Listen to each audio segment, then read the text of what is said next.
गंगारावजी करेवार sir यांची येथून बदली झालेली आहे।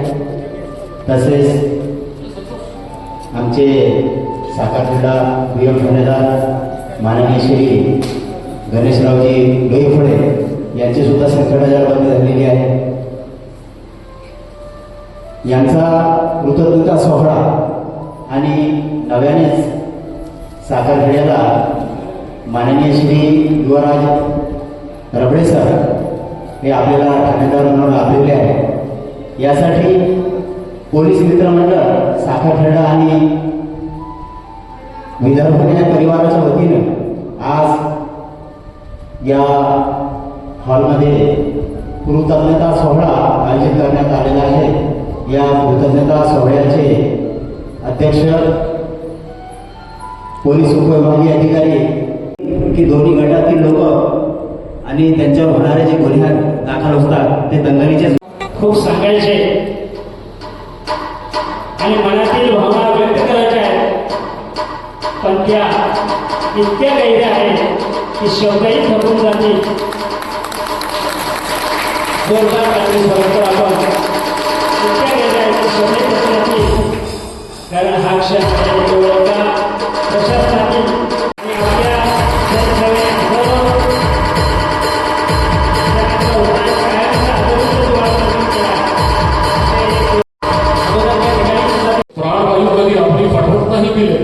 ढगी संपून जातो थेंब थेंब झर निखारही राहत होतो तक्रार नाही करत काळीच पाठवले तरी जखम सुटते आपोआप ज्याला रडता येत नाही त्याचेच नाव वापर ज्याला रडता येत नाही त्याचेच नाव वापर निवड झाल्यानंतर त्याच्या चर्चेनं महाराष्ट्र व्यापावा असा अधिकारी म्हणजे संतोष काळे यांच्या कार्यक्रमाचा ज्या अवस्थेतून हा माणूस आला ती अवस्था पदावर बसल्यानंतर अनेक माणसं हत्तीसारखी टम्म फुटतात, बेंडकासारखी डावडाव करतात आणि ज्या व्यथेतून आपण आलो ती व्यथा विसरतात।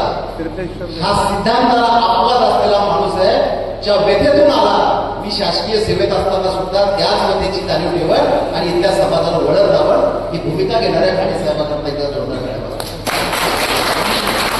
खरं म्हणजे बदली आणि नोकरी म्हटल्यानंतर येणं जाणं हे चालू असतात, ती एक औपचारिकतेचा भाग आहे। खरं तर आपण येताना किती भव्य स्वागत झालं, कारण ही व्यवस्था इतकी भयानक आहे की इथं उगवत्या सूर्याला नमस्कार करणारी माणसं शेकडो आणि हजारो भेटतील, पण त्याच मावळतीला जाणाऱ्या सूर्याला तेवढीच माणसं नमस्कार करतील याची अजिबात शाश्वती नसते। करेवाळ साहेब तुम्ही या स्पर्धेत सुद्धा जिंकला, मावळतीला जात असताना सुद्धा इतकं माणूसगड काल परवापासून बदली झाल्यापासून जी रीक माणसांची तुमच्याकडे लागली, मला वाटतं हे तुमचं कर्तृत्व आहे, हे तुमच्या आयुष्याच्या या साखरखेडा नगरीतल्या पाचुकावरील शेवटची इटली आहे आणि म्हणून हे माणूस बळ आहे।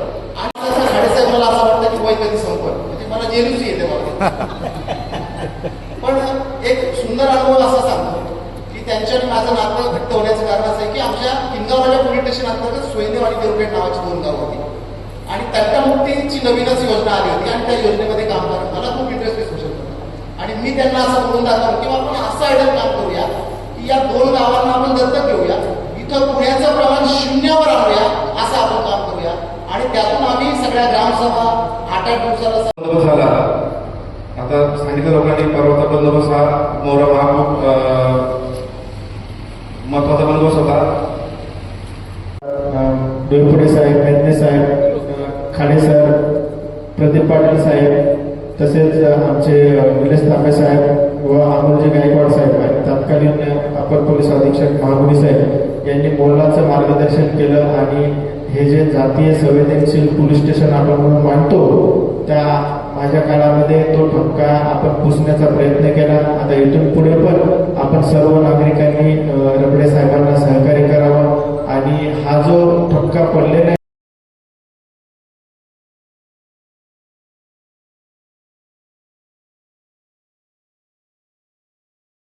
परंतु प्रत्यक्ष वावरत असताना आपण जर जनमानसामध्ये मिसळत गेलो, त्यांच्या भावना समजत गेलो तर निश्चितच त्या प्रत्येक उणिवावर बोट न ठेवता त्या उणिवा माणूस बाजूला सांगू शकतं हे मी माझ्या कृतीतून जाणवलेलं आहे. पोलीस दलाची शिस्त आणि आपलं जे उद्दिष्ट आहे सदरक्षण आहे खलनिग्रहण आहे हेच ब्रीदवाक्य घेऊन आपण काम करावं यासाठी शुभेच्छा देतो. तसेच आपले जे गावकरी आहेत ज्यांनी हा कार्यक्रम आयोजित केला, खरं तर असे कार्यक्रम आयोजित व्हायला पाहिजे ज्या कार्यक्रमामधून एक प्रेरणा भेटते, एक प्रोत्साहन भेटतं आणि अधिकाऱ्यांना पुढे जाऊन चांगलं काम करता येतं. त्यामुळं मी खऱ्या अर्थानं तुम्हा सर्वांचं, गावकऱ्यांचं, या आयोजकांचं खूप खूप आभार मानतो. आज करेवार साहेब आपला 2 वर्षाचा कार्यक्रम पूर्ण करून पुढे जात आहे. आपल्या सर्वांना कल्पना आहे, मी मागील 9 महिन्यापासून त्यांना पाहतोय. एक उत्कृष्ट काम करणारा, शिस्तप्रिय, प्रामाणिक आणि आपलं काम कसं वेळेत आणि एकदम समय सूचकता दाखवून काम करणारा अधिकारी म्हणजे करेवार साहेब.